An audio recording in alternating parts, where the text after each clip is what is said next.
Ma che è fidanzato di mia sorella? Carmelo Conte. Carmelo, ma Vanella? In seconda. In seconda che è? Media. Ah, In terza. I cinesi sempre quelli più piccoli. Vieni quando? vabbè. Io da 7 anni fidanzato. Io sono con lei.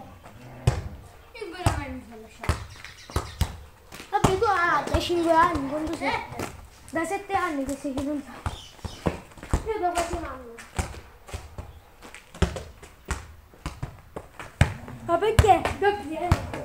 C'è uno che si chiama Gabriele, che conosco io. Aveva una fidanzata. Lo sai perché l'ha lasciata? No. Avevo 2 maschi. In che senso? Avevo 2 maschi per fidanzati. Cioè che avevo lui e altri 2. Madonna. E tutti questi due.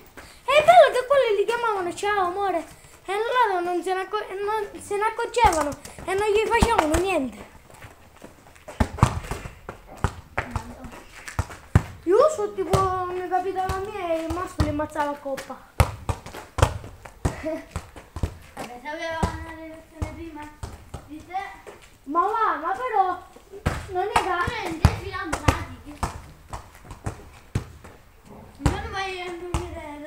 Un giorno stai con quella, un giorno stai con quell'altro, un giorno stai con quella ancora. Poi c'è cattare tutti i giorni. Ah, sai per questo che lei ha preso tutte te. Ti regalano sempre un regalo. Per l'anniversario. Ma perché tu me lo fanno solo per questo?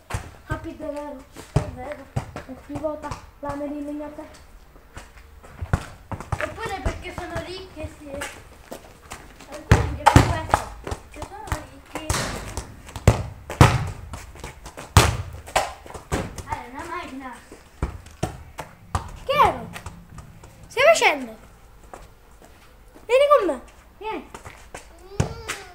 Così c'è il bagno! Ah, capito.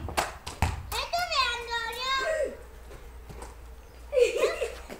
Dove Antonio? Ma che cretino.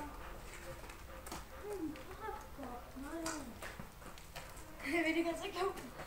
Ma chi si seccò? Vai, va. Sono che come c'è 2000 figli. È là. Vabbè, va. Ora facciamo... Dopo che stanno i cuccioli, devi proprio lì. Ora facciamo un freestyle veramente.